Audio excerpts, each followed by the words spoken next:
我这个大将军不让，我看谁敢让你入营随军，想都不要想！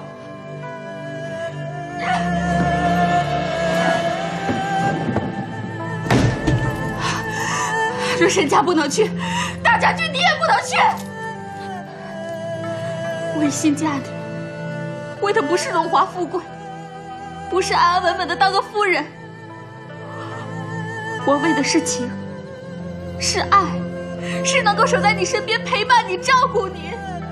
如今我知道你带着伤要上战场，却不能在你身边守护你，无法知道你每日如何熬过身上的伤痛。我只会陷入刀割，食不能安，寝不能寐，与其受此折磨，我还不如陪你一同犯险。我不许！那我只有告诉皇后，让她定夺。我不能眼睁睁地看着自己的夫君去受苦，若不能在你身边照顾你，我只有出此下策。即使你恨死我，怨死我，我也无怨无悔。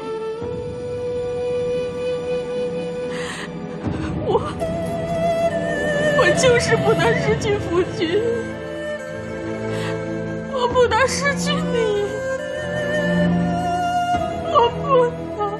好了，好了，好了啊，佳儿，佳儿。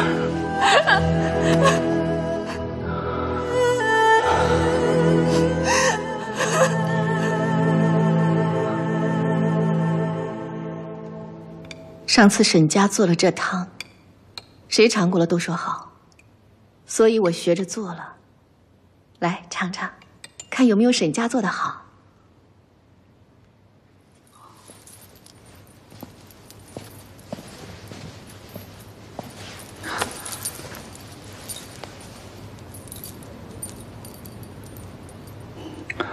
好香甜，比佳儿做的有过之而无不及。还不是因为佳儿不在，你才夸姐姐。好喝你就多喝一些，尤其这汤里放了些红花，对各种瘀痛内伤颇为有益处。想当年你第一次出征，虽一脸稚气，却亦是英雄威武，神采飞扬。如今虽然成熟沉稳，却也尽显沧桑了。戎马10年，饱经历练，从当初羽翼未丰的无名小卒，到如今声名显赫的大将军，当然是沧桑沉稳了。正因此，才能调兵遣将，尽显威仪，统领大军，辗转南北。这些年来，弟弟血拼沙场，旧患未好又添新伤，日月复加。不知会否埋下隐疾？姐姐，或许你心里有话，很想讲却讲不出来，又或是不想讲，还是踌躇着不知该怎么讲，都不要紧，姐姐都明白。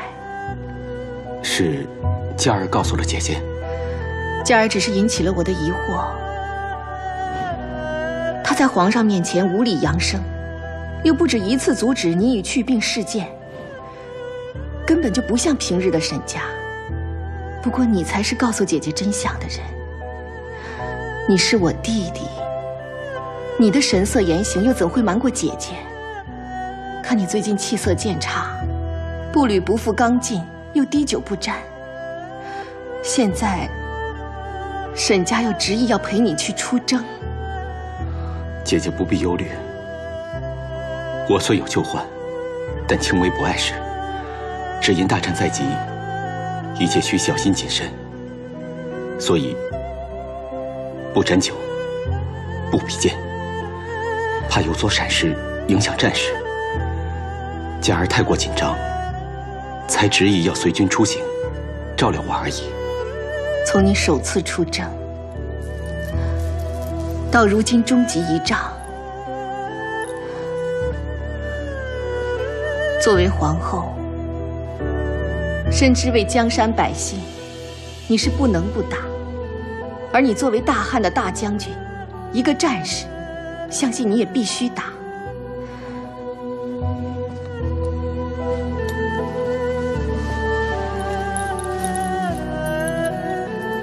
但我更知道，你为国为民之外，也是为袁大哥扬名显祖的心愿，更为保姐姐这个皇后安稳无忧。姐姐，姐姐感激你的苦心，但姐姐也希望你知道，什么荣耀、功名、后位，对姐姐来说，都不如你安然无恙来的重要。我会记住姐姐今日所说的一字一句，记住姐姐的关心盼望，奋力而战，也会谨慎而行。姐姐就安心等着我扫平外患，边疆报捷，再次大胜而归吧。好，到天下臣民振衣鼓乐，喜迎工匠凯旋而归时，姐姐要见你，踏着刚劲如昔的步伐回到姐姐身边。弟弟定不负皇上和姐姐所托，决胜大漠，安然而归，建立太平盛世。好，姐姐会在你出征期间，为你绣一件长寿绣袍，佑弟弟如意平安，福泽安康，让你释甲归朝，卸去重担，好好享受你用这半生血汗打下来的太平盛世。好。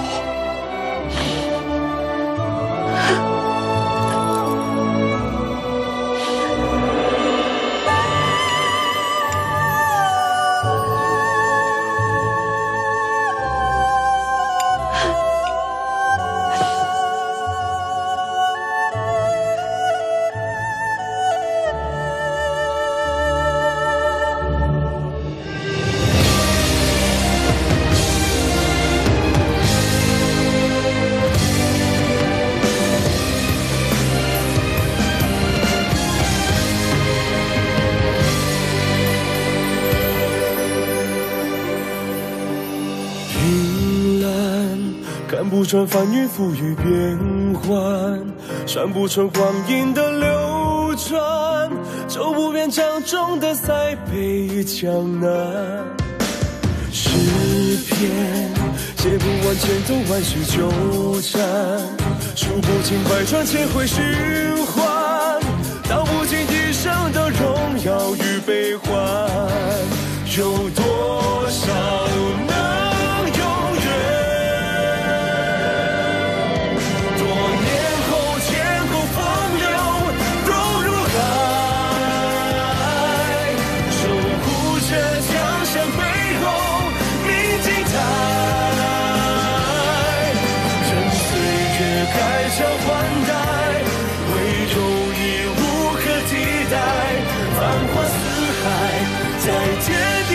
盛开。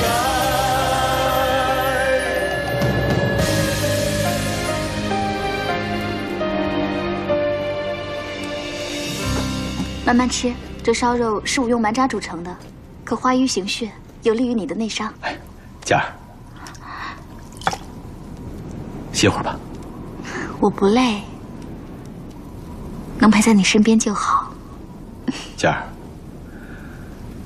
成婚多年，多亏有你贴心照顾，料理家务，让府中上下井井有条，3个孩儿茁壮成长。我能后顾无忧地拼战沙场，全因为有你的牺牲和付出。这都是我为人妻子的分内之事。能在夫君身后分忧，是佳儿最大的幸福。佳儿，这么多年来，让你受委屈了。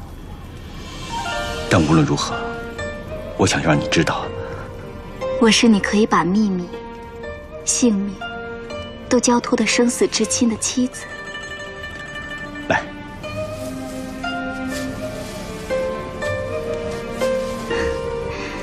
你说过的话，我都记得。我刚嫁你的时候，也没有想过，在你心里要占据一个位置。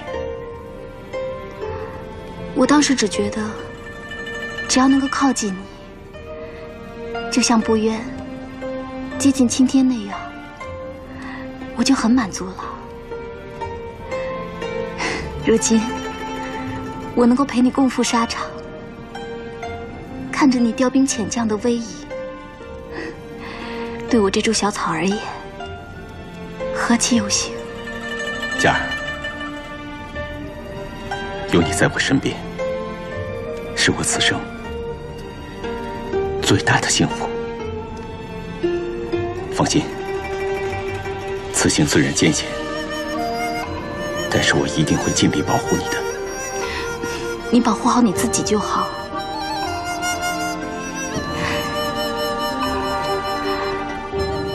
在我眼里、心里都只有你。若你出事，我必定不能独活。所以，为了我，为了我们的孩子，你一定要平安无恙。我要每天都能像现在这样，靠在你身边。放心，我一定会撑下去，因为我心里有佳儿，你永远在我心里。即使在战场上杀敌，你都能陪伴着我。为了你，我就立即倍增。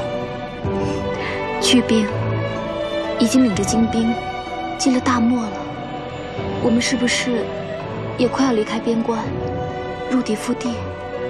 一部署好，就会出发，穿过前面那片梭梭林，就进入大漠了。梭梭林？对，就是前面荒野的树林，那里不是汉境，到时水源会很难找。这几日，我们要先把水粮储备足。好，那我趁这几日，把你的身子调养好，让你以最好的体魄出征。有劳夫人了。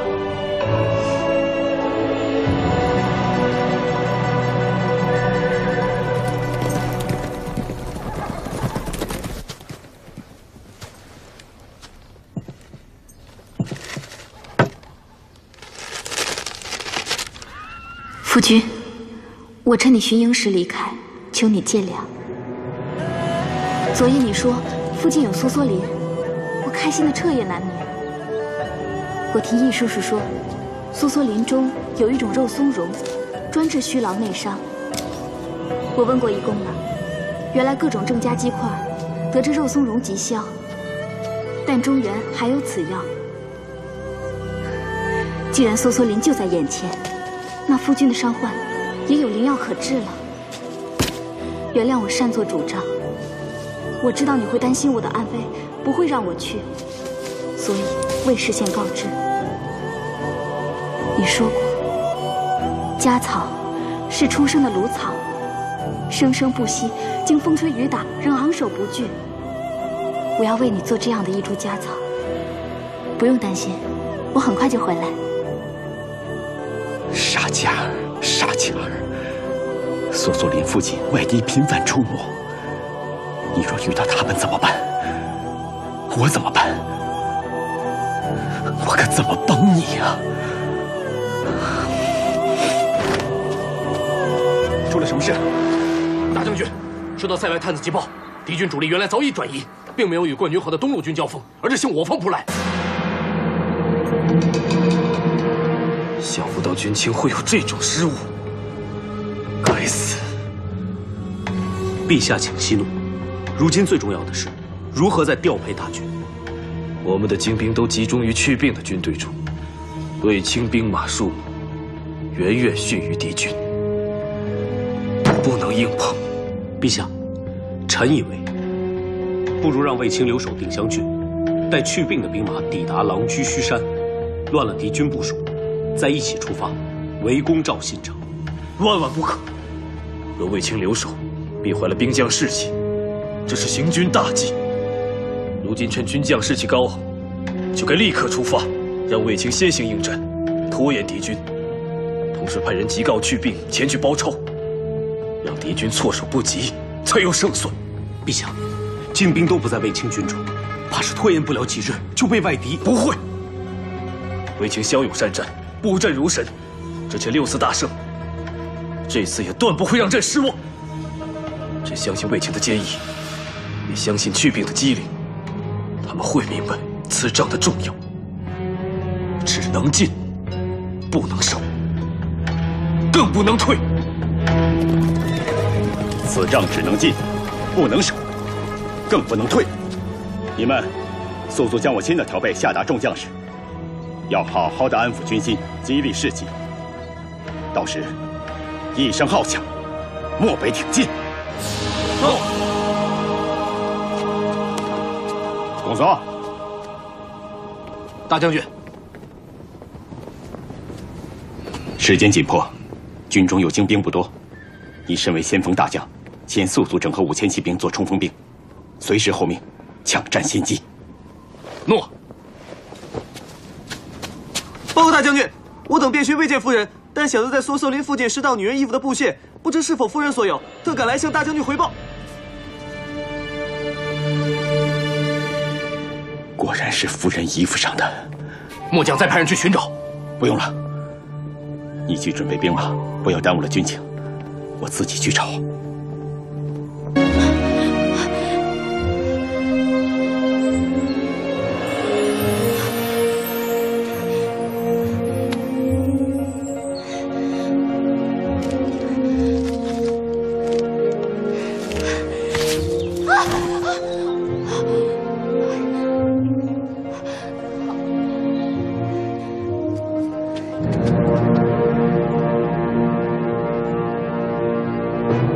卫青，走，诺。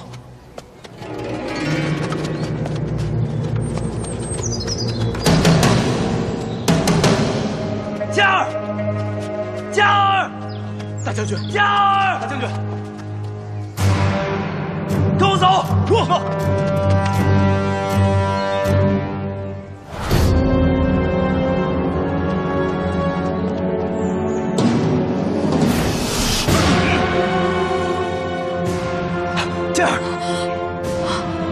魏将军，这就是你的夫人。抓到个汉族女子，我已经很惊喜了，万万没有想到，竟然是你魏大将军的夫人，真是天助我足啊！既然你知道她是谁，还不赶快放人？放了他可以，你赶快退兵，退回雁门关，交还肃方郡，否则你就等着为他收尸吧。夫君，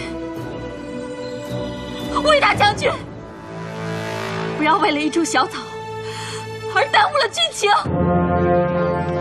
住手！放人，你们也休想活命！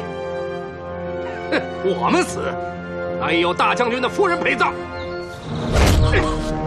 退不退兵？退不退兵？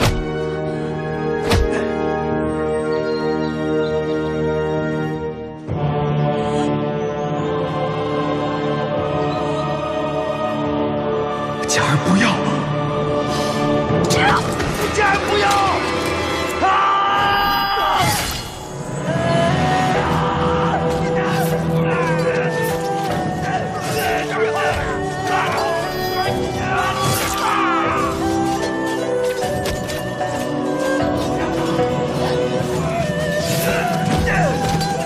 夫人，嘉儿，你真傻！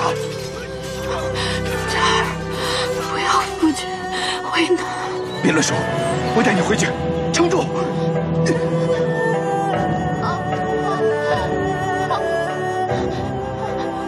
我擦了2个是你的内伤。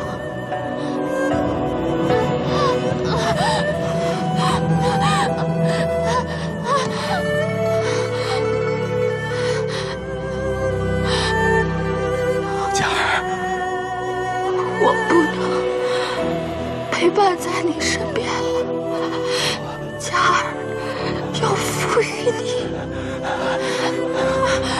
佳儿，佳儿，佳儿，不，佳儿，佳儿，不，佳儿，不，佳儿，佳儿，佳儿。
赵卫青回来，陛下，朕知道。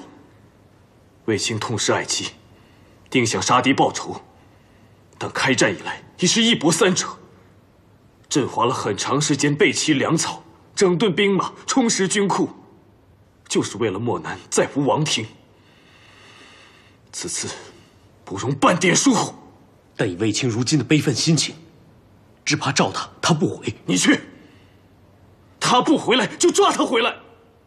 朕当日见他夫妻恩爱，若卫青思妻而失去理智，战略上出了差错，足令生灵涂炭，朕岂不是愧对万民？陛下，皇后求见。陛下圣安。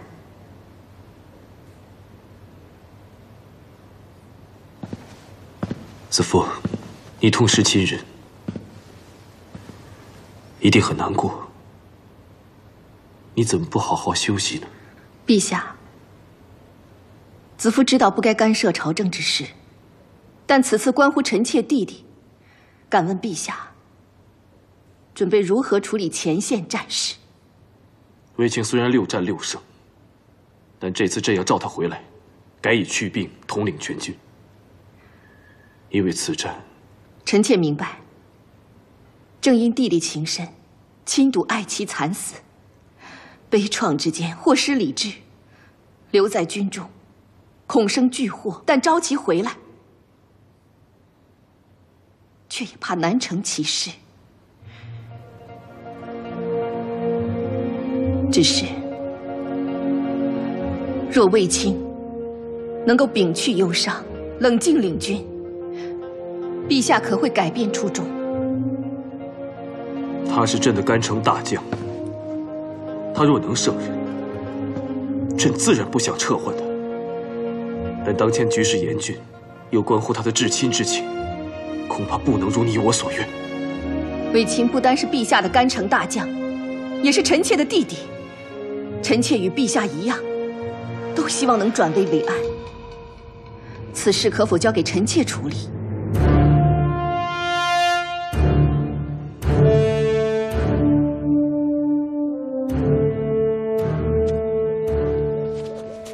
段兄弟，还好你来了。大将军他……慢慢说。卫青人呢？他在自己营帐，表面没事，指挥依旧沉着落定，但忙完军务，就独自躲在帐里，无人敢去打扰。那为夫人行了入殓之礼没有？没，连小殓都不准。为什么？那夫人的遗体现在安放何处？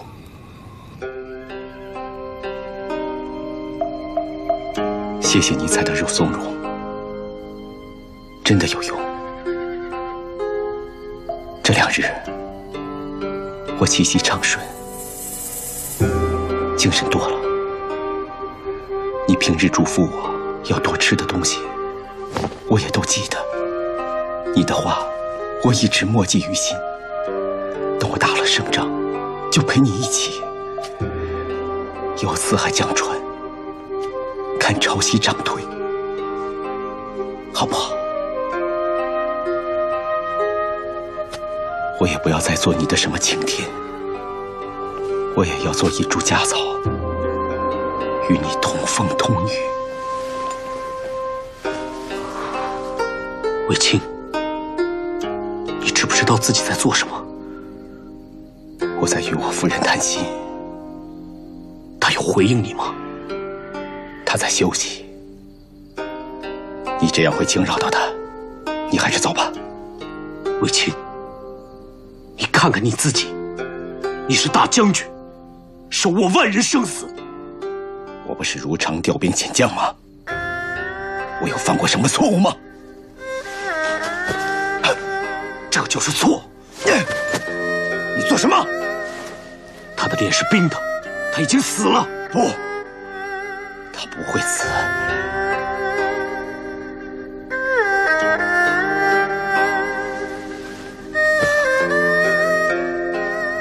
他答应过我，会一直陪着我。他担心我的身子，才随军出征，为了替我采药，才冒险出营。要冒险打仗的人是我，要吃过黄沙的人也应该是我。他怎么会死呢？大哥明白。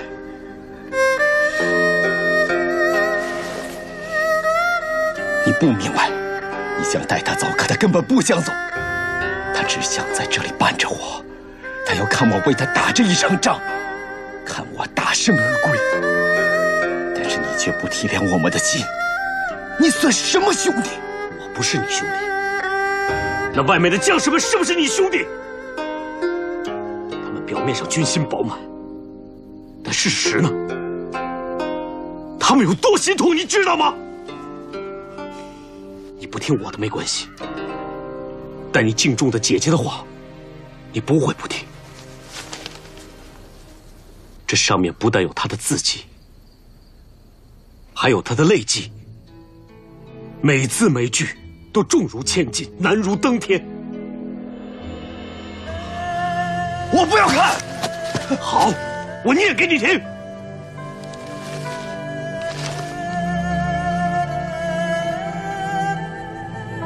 吾弟一人一句，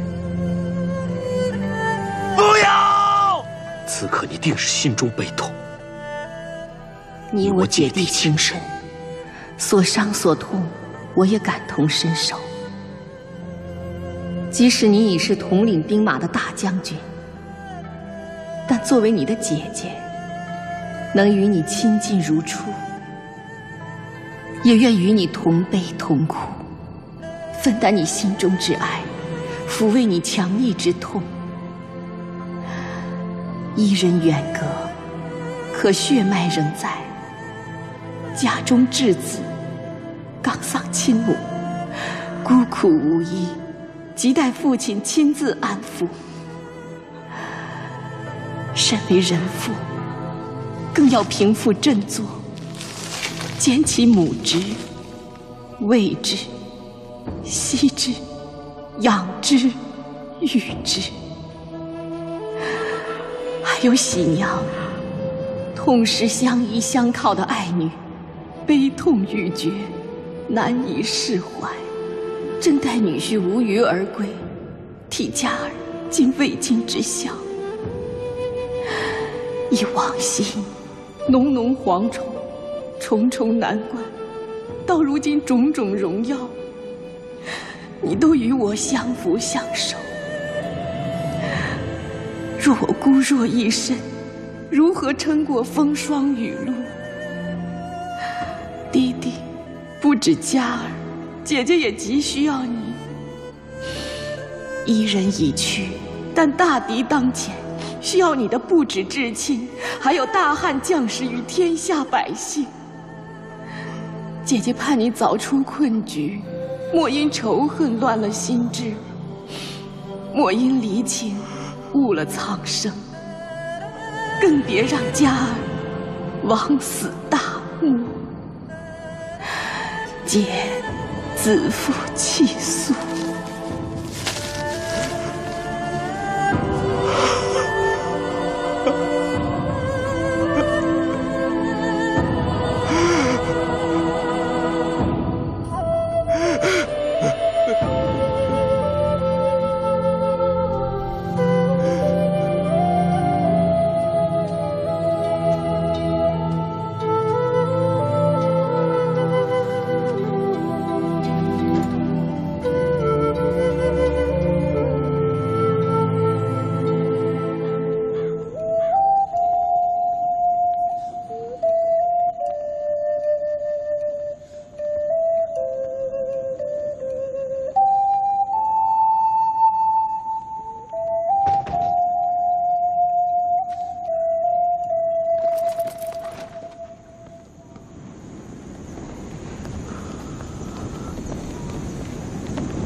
我们出发吧。是该出发了。不过是大哥带佳儿先走，我留下。你可想清楚了？有姐姐的信任，大哥提点，难道我还会执迷吗？我已经想清楚了。我身为军中主帅，对全军将士皆有责任，不能再让他们忧心。但此战不能言败，你身负丧妻之痛，只怕你病体难治，有所闪失。我既受皇命，言犹在耳，因此绝不无功而返。请段大哥回去，带走皇上。魏京必不辱命。皇上若知你振作而起，定感宽慰。也请段大哥转告我外姑，魏京当视若亲母，一生尽孝。依嘱我3子，等父归来，待他们策马扬鞭，驰骋郊野。还有我姐姐，告诉她，佳儿为我而亡，我必不会让她枉死。为亡妻，为爱姐，为情，定会保命立功，让她为我准备好长寿绣，等我平安归来。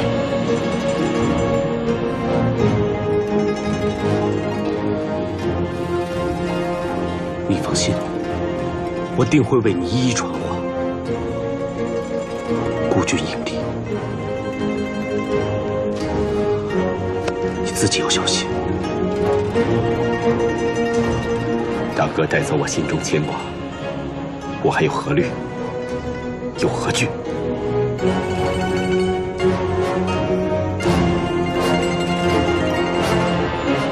我魏京可6胜外敌，靠的非一己之力，而是众将士协力同战。只要有他们在，我定可踏平麒麟山，长安再相见。好，好，好！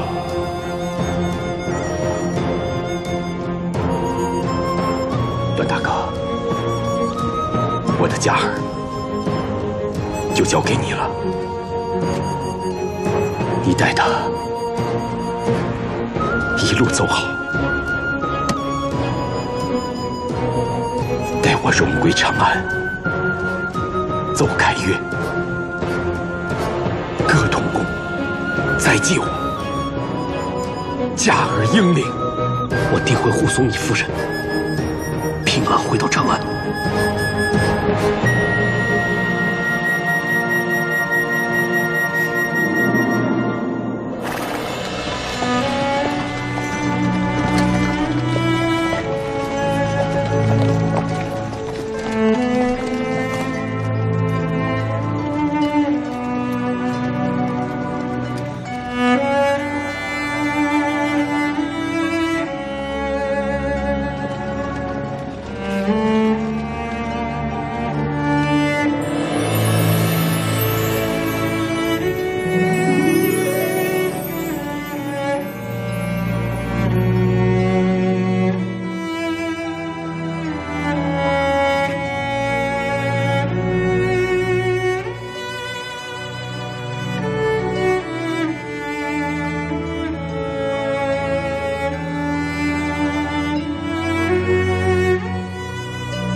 只要夫君能够平平安安，就算折嘉儿的寿，我也愿意。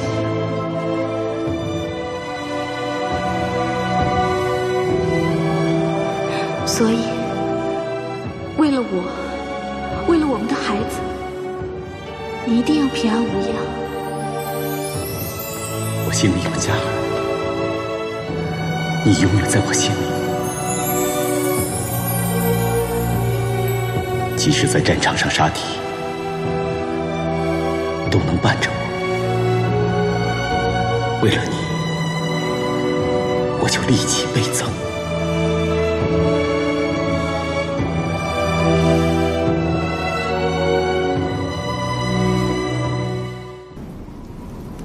我一定会撑下去，因为我心里有嘉儿，你永远在我心里。即使在战场上杀敌，你都能陪伴着我。为了你，我就力气倍增。去兵已经领着精兵进了大漠了，我们是不是也快要离开边关，入敌腹地？一部署好，就会出发，穿过前面那片梭梭林，就进入大漠了。梭梭林？对，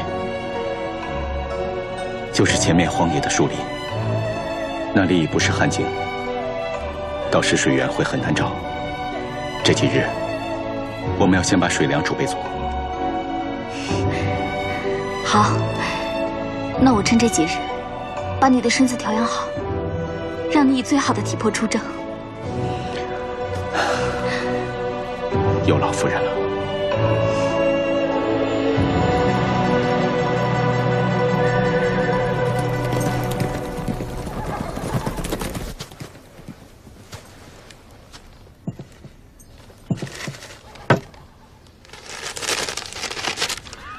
夫君，我趁你巡营时离开，求你见谅。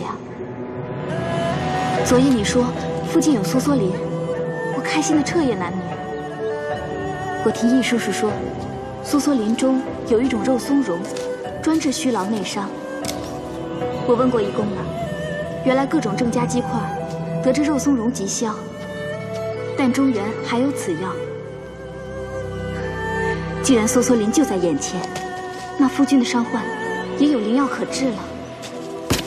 原谅我擅作主张，我知道你会担心我的安危，不会让我去，所以未事先告知。你说过，家草是出生的芦草，生生不息，经风吹雨打，仍昂首不惧。我要为你做这样的一株家草，不用担心，我很快就回来。傻佳儿，傻佳儿，索索林附近外敌频繁出没，你若遇到他们怎么办？我怎么办？我可怎么帮你呀？出了什么事？大将军，收到塞外探子急报，敌军主力原来早已转移，并没有与冠军河的东路军交锋，而是向我方扑来。想不到军情会有这种失误，该死！陛下请息怒，如今最重要的是如何再调配大军。我们的精兵都集中于去病的军队中，卫青兵马数目远远逊于敌军，不能硬碰。陛下，臣以为，不如让卫青留守定襄郡，待去病的兵马抵达狼居胥山，乱了敌军部署，再一起出发，围攻赵信城。万万不可！若卫青留守，必坏了兵将士气，这是行军大忌。如今趁军将士气高昂，就该立刻出发，让卫青先行应战，拖延敌军。同时派人急告去病前去包抄，让敌军措手不及，才有胜算。陛下，精兵都不在卫青军中，怕是拖延不了几日就被外敌。不会，卫青骁勇善战，布阵如神，之前6次大胜，这次也断不会让朕失望。朕相信卫青的坚毅，也相信去病的机灵，他们会明白此仗的重要，只能进，不能守，更不能退。此仗只能进，不能守，更不能退。你们速速将我新的调配下达众将士，要好好的安抚军心，激励士气。到时一声号响，漠北挺进。走。公佐，大将军，时间紧迫，军中有精兵不多，你身为先锋大将，先速速整合5000骑兵做冲锋兵，随时候命，抢占先机。诺。报告大将军，我等便寻未见夫人，但小的在梭瑟林附近拾到女人衣服的布屑，不知是否夫人所有，特赶来向大将军回报。果然是夫人衣服上的。末将再派人去寻找。不用了，你去准备兵马，不要耽误了军情，我自己去找。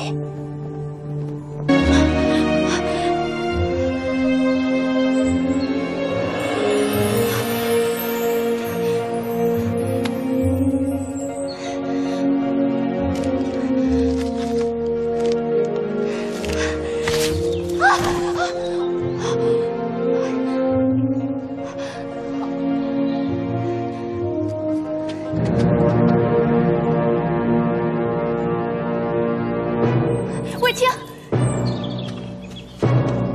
走，诺。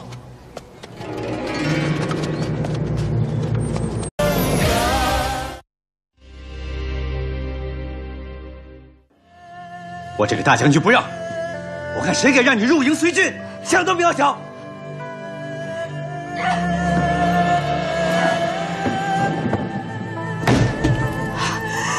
若沈家不能去，大将军你也不能去。我一心嫁你，为的不是荣华富贵，不是安安稳稳的当个夫人，我为的是情，是爱，是能够守在你身边，陪伴你，照顾你。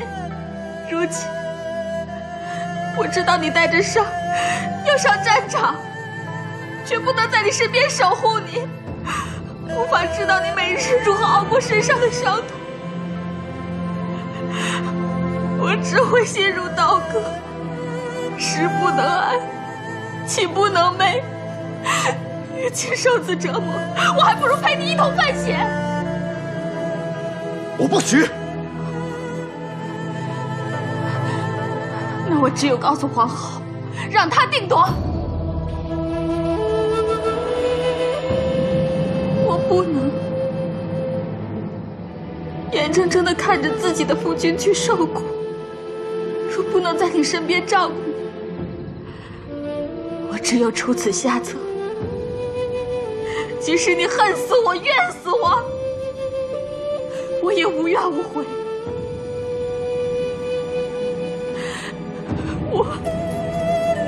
我就是不能失去夫君，我不能失去你，我不能。好了，好了，啊，佳儿，佳儿。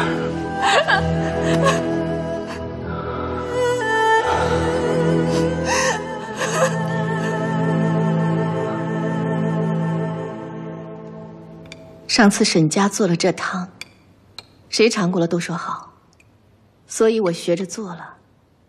来尝尝，看有没有沈家做的好。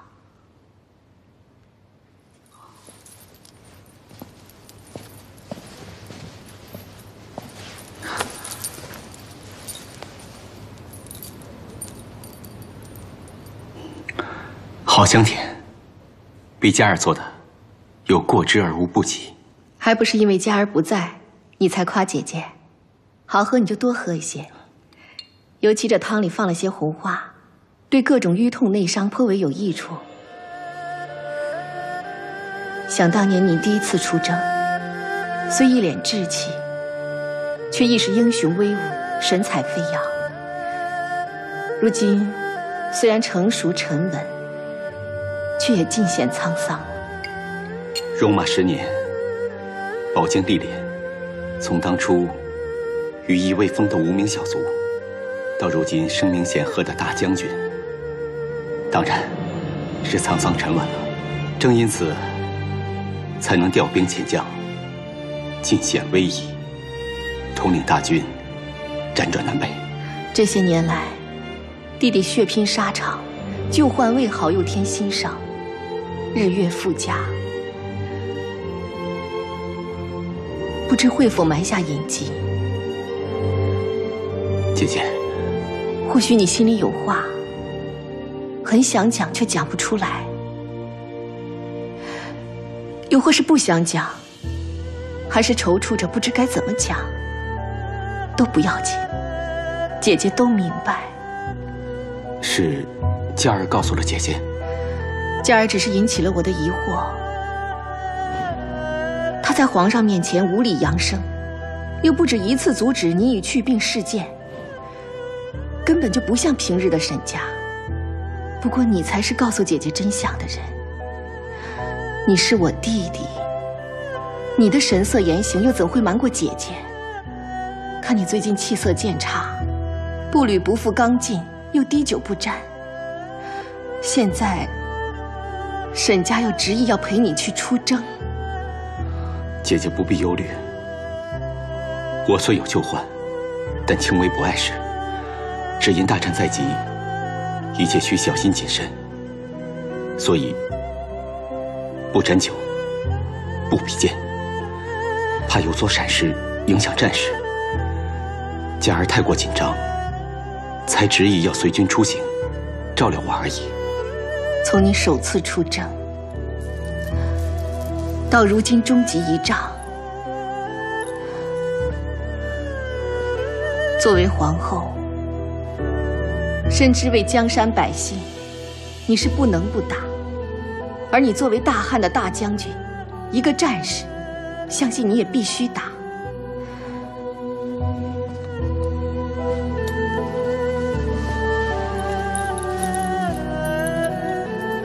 但我更知道，你为国为民之外，也是为袁大哥扬名显祖的心愿，更为保姐姐这个皇后安稳无忧。姐姐，姐姐感激你的苦心，但姐姐也希望你知道，什么荣耀、功名、后。佳儿，佳儿，大将军，佳儿，大将军，跟我走，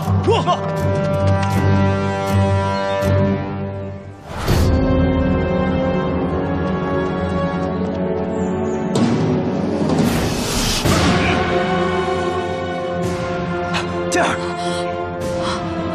魏将军，这就是你的夫人。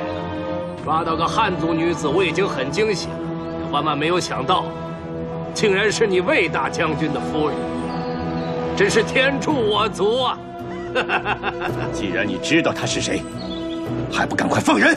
放了她可以，你赶快退兵，退回雁门关，交还肃方郡，否则你就等着被他收尸吧。夫君，魏大将军，不要为了一株小草而耽误了军情。住手！放人你们也休想活命！哼，我们死，那也有大将军的夫人陪葬。退不退兵？退不退兵？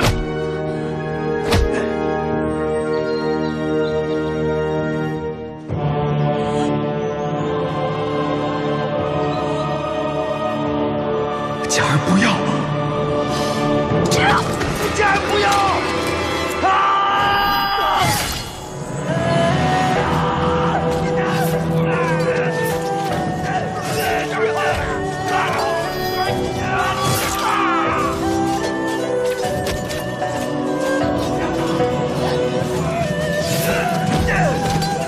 夫人，佳儿，你真傻！佳儿，不要夫君为难。别乱说，我带你回去，撑住！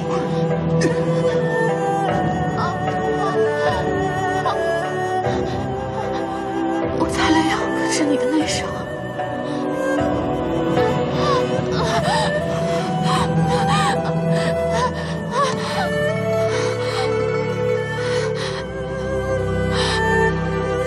佳儿，我不能陪伴在你身边了。佳儿要赋予你。佳儿，佳儿，佳儿，不，佳儿，佳儿，不，佳儿，不，佳儿，佳儿，佳儿。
召卫青回来，陛下，朕知道。卫青痛失爱妻，定想杀敌报仇，但开战以来已是一搏三折。朕花了很长时间备齐粮草，整顿兵马，充实军库，就是为了漠南再无王庭。此次不容半点疏忽。但以卫青如今的悲愤心情，只怕召他不回。你去，他不回来就抓他回来。朕当日见他夫妻恩爱，若卫青死妻而失去理智，战略上出了差错，足令生灵涂炭，朕岂不是愧对万民？陛下，皇后求见。陛下圣安。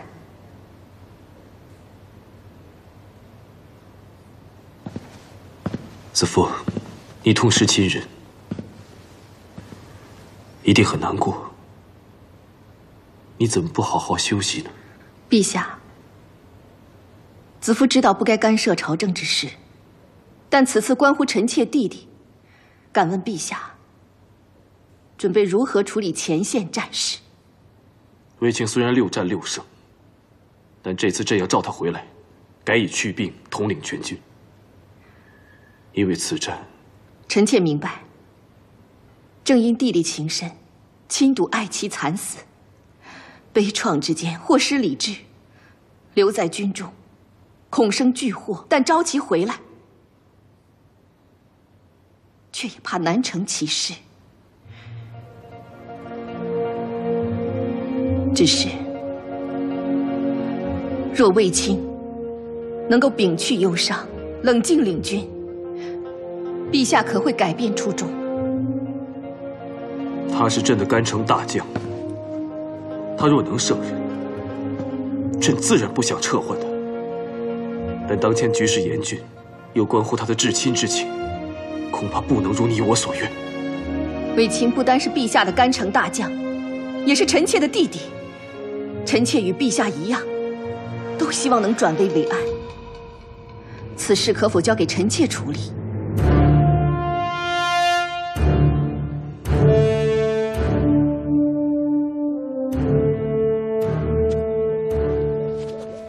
段兄弟，还好你来了。大将军他……慢慢说。卫青人呢？他在自己营帐，表面没事，指挥依旧沉着落定，但忙完军务就独自躲在帐里，无人敢去打扰。那为夫人行了入殓之礼没有？没，连小殓都不准。为什么？那夫人的遗体现在安放何处？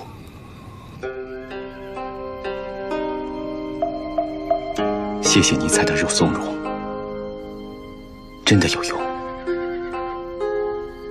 这2日，我气息畅顺，精神多了。你平日嘱咐我要多吃的东西，我也都记得。你的话，我一直默记于心。等我打了胜仗，就陪你一起游四海江船，看潮汐涨退，好不好？我也不要再做你的什么晴天，我也要做一株家草，与你同风同雨。卫青，你知不知道自己在做什么？我在与我夫人谈心。她有回应你吗？她在休息。你这样会惊扰到她，你还是走吧。卫青，你看看你自己，你是大将军，手握万人生死。我不是如常调兵遣将吗？我有犯过什么错误吗？这就是错。你做什么？他的脸是冰的，他已经死了。不，他不会死。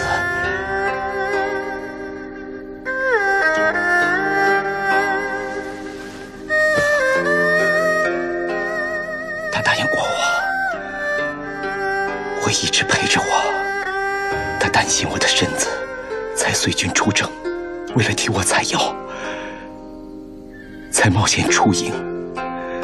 要冒险打仗的人是我，要吃过黄沙的人也应该是我。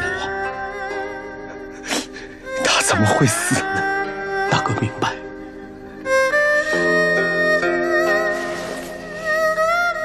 你不明白，你想带他走，可他根本不想走，他只想在这里伴着我，他要看我为他打这一场仗，看我大胜而归。但是你却不体谅我们的心，你算什么兄弟？我不是你兄弟。那外面的将士们是不是你兄弟？他们表面上军心饱满，但事实呢？他们有多心痛，你知道吗？你不听我的没关系，但你敬重的姐姐的话，你不会不听。这上面不但有她的字迹，还有她的泪迹，每字每句都重如千斤，难如登天。我不要看。好，我念给你听。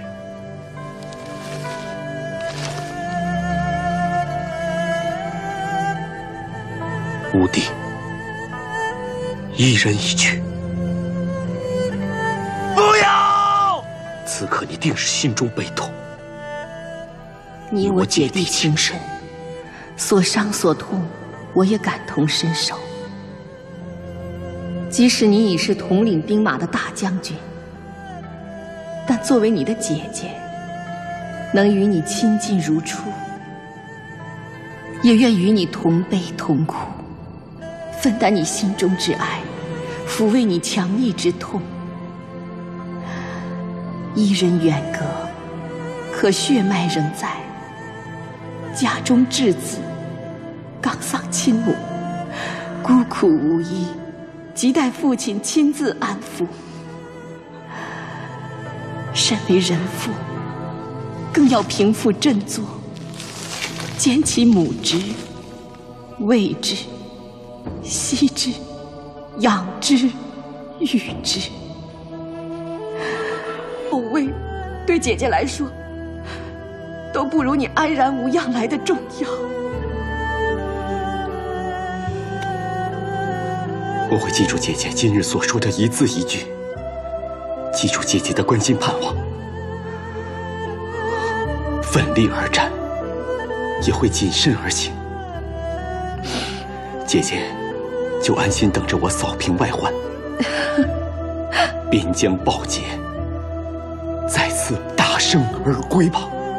好，到天下臣民振仪鼓乐，喜迎工匠凯旋而归时，姐姐要见你，踏着刚劲如昔的步伐回到姐姐身边。弟弟定不负皇上和姐姐所托，决胜大漠，安然而归，建立太平盛世。好，姐姐会在你出征期间，为你绣一件长寿绣袍，佑弟弟如意平安，福泽安康，让你释甲归巢，卸去重担，好好享受你用这半生血汗打下来的太平盛世。好。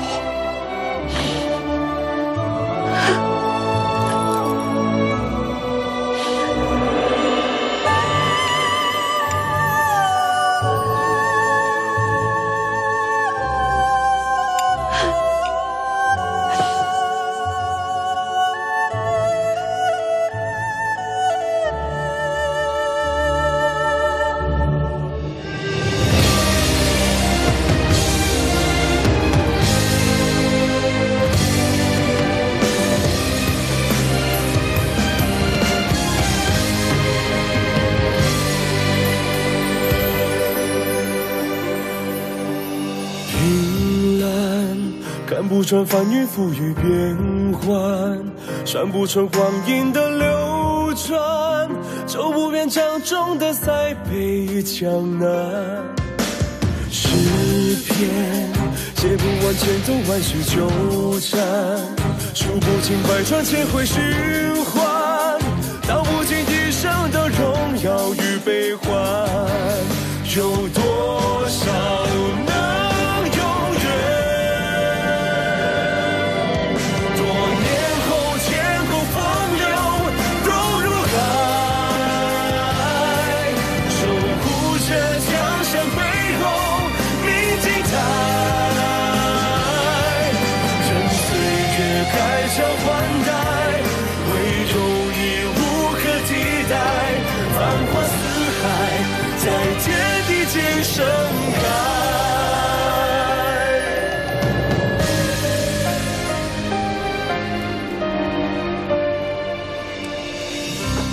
慢慢吃，这烧肉是我用蛮渣煮成的，可化瘀行血，有利于你的内伤。佳儿，歇会儿吧。我不累，能陪在你身边就好。佳儿，成婚多年，多亏有你贴心照顾，料理家务，让府中上下井井有条，3个孩儿茁壮成长。我能后顾无忧地拼战沙场，全因为有你的牺牲和付出。这都是我为人妻子的分内之事。能在夫君身后分忧，是佳儿最大的幸福。佳儿，这么多年来，让你受委屈了。但无论如何，我想让你知道，我是你可以把秘密、性命都交托的生死之亲的妻子。来，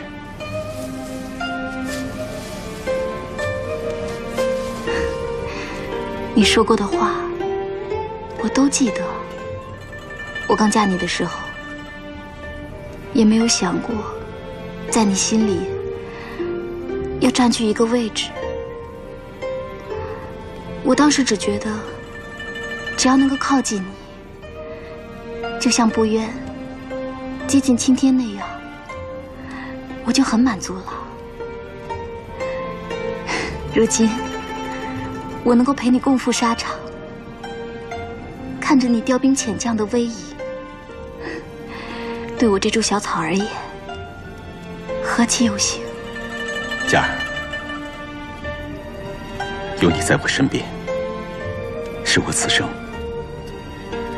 最大的幸福。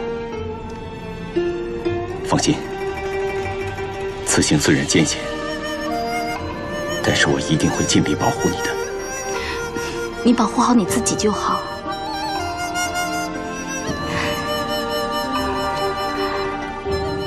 在我眼里、心里都只有你。若你出事，我必定不能独活。所以，为了我，为了我们的孩子，你一定要平安无恙。我要每天都能像现在这样靠在你身边。放心。